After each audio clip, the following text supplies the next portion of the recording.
Hello everybody, welcome back to my channel English Tinglish. In this video, I am going to share you some words and sentences which are related to food. చాలా మంది పిల్లలు తిండి తినడానికి ఏడుస్తూ ఉంటారు. Like కూర్చొని తిను, నెమ్మదిగా తిను, ఇంకా టైం ఉంది, బాగా నమ్ములు, వేడిగా ఉంది, జాగ్రత్త ఇలాగా. వీటిని ఇంగ్లీష్లో ఎలా చెప్పాలో కొన్ని ఎగ్జాంపుల్స్తో క్లియర్గా ఈ వీడియోలో చూద్దాం. Let's getting in to the video now. These words are come under food. First one is నెమ్మదిగా తిను. దీన్ని మనం ఇంగ్లీష్లో ఈట్ స్లోలీ అంటే నెమ్మదిగా అని. For example, eat slowly you still have time అంటే నెమ్మదిగా తిను, నీకు ఇంకా టైం ఉంది అని. యు స్టిల్ హ్యావ్ టైమ్ అంటే ఇంకా టైం ఉంది అని. అదే త్వరగా తిను అని చెప్పాలనుకుంటే ఈట్ క్విక్లీ అంటే త్వరగా అని. ఇంకొక ఎగ్జాంపుల్, ఇక చాలు ముందు తిను అంటే ఇట్స్ ఇనఫ్ ఈట్ ఫస్ట్ అని అంటాం. తర్వాత తినడానికి పిల్లలు ఏడుస్తూ ఉంటారు కదా, అప్పుడు ఇక చాలు ఏడుపాపి ముందు తిను అని అంటూ ఉంటాం. కదా. దీన్ని మనం ఇంగ్లీష్లో it's enough stop crying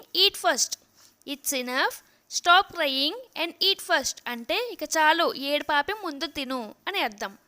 next one is నీళ్లు తాగుతావా.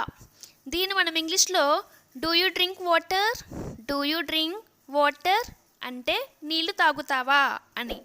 అదే do you want to drink water అంటే నీళ్లు తాగాలనుకుంటున్నావా లేదా తాగడానికి నీళ్లు కావాలా అని. For example, don't drink that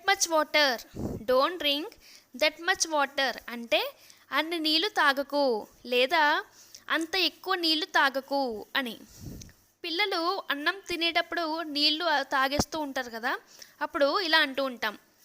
అదే కొన్ని నీళ్లు తాగు అని చెప్పాలనుకుంటే డ్రింక్ సమ్ వాటర్ అంటే కొన్ని నీళ్లు తాగు అని అర్థం. నెక్స్ట్ వన్ ఈజ్ నాకు చిరాకు తెప్పించుకు. దీన్ని మనం ఇంగ్లీష్లో don't irritate me or don't annoy me రెండు విధాలుగా చెప్పచ్చు. రెండింటికి మీనింగ్ నాకు చిరాకు తెప్పించుకు అని. For example, don't irritate me sit and eat అంటే నాకు చిరాకు తెప్పించుకు కూర్చుని తిను అని. నెక్స్ట్ ఇంకొక ఎగ్జాంపుల్, నాకు చిరాకు తెప్పించుకు నీకు తినడం ఇష్టం లేకపోతే వదిలేయ్ అని. ఇలా కోపం వచ్చినప్పుడు ఇలా చెప్తూ ఉంటాం కదా, నాకు చిరాకు తెప్పించుకో నీకు తినడం ఇష్టం లేకపోతే వదిలేయ్ అని ఇలా చెప్తూ ఉంటాం కదా. దీన్ని ఇంగ్లీష్లో don't irritate me if you don't like to eat leave it అని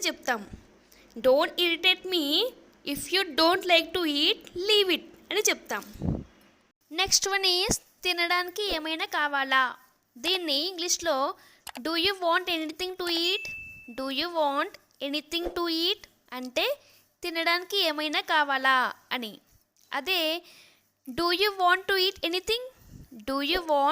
ఈట్ ఎనీథింగ్ అంటే ఏమైనా తింటావా లేదా ఏమైనా తినాలనుకుంటున్నావా అని. అదే shall I give you something to eat అంటే తినడానికి ఏమైనా ఇవ్వనా అని. కొంచెం తిను అని చెప్పాలనుకుంటే ఈట్ ఎ లిటిల్ అని చెప్తాం. అదే కొన్ని బిస్కెట్స్ తిను లేదా కొన్ని ఫ్రూట్స్ తిను అని చెప్పాలనుకుంటే eat some biscuits or fruits అని చెప్తాం. నెక్స్ట్ వన్ ఈస్ బాగా నములు. దీన్ని మనం ఇంగ్లీష్లో చ్యూ వెల్ అదే బాగా నమిలి తిను అని ఇలా చెప్తూ ఉంటాం కదా. బాగా నమిలి తిను అంటే చ్యూ వెల్ అండ్ ఈట్ అని చెప్తాం. చూయింగ్ అంటే నమలడం లేదా నములుతుంది అని. నెక్స్ట్ వన్ ఈస్ నీకు ఇష్టమైన కూర వండాను. పిల్లలకి ఇష్టమైన కూర వండినప్పుడు త్వరగా తినేస్తూ ఉంటారు కదా. దీన్ని మనం ఇంగ్లీష్లో I cook your favourite curry, I cooked your favourite curry అని, అంటే నీకు ఇష్టమైన కూర వండాను అని. లెట్స్ ఈట్, తిందాం పదా అని అర్థం. అండ్ నెక్స్ట్ వన్ ఈస్ వేడిగా ఉంది జాగ్రత్త. పిల్లలు వేడిగా ఉందో లేదో తెలియక అప్పుడప్పుడు పట్టేసుకుంటూ ఉంటారు కదా. దీన్ని మనం ఇంగ్లీష్లో be careful it's hot, be careful it's hot అంటే బీ కేర్ఫుల్ అంటే జాగ్రత్త అని, ఇట్స్ హాట్ అంటే వేడిగా ఉంది, వేడిగా ఉంది జాగ్రత్త. Be careful it's hot.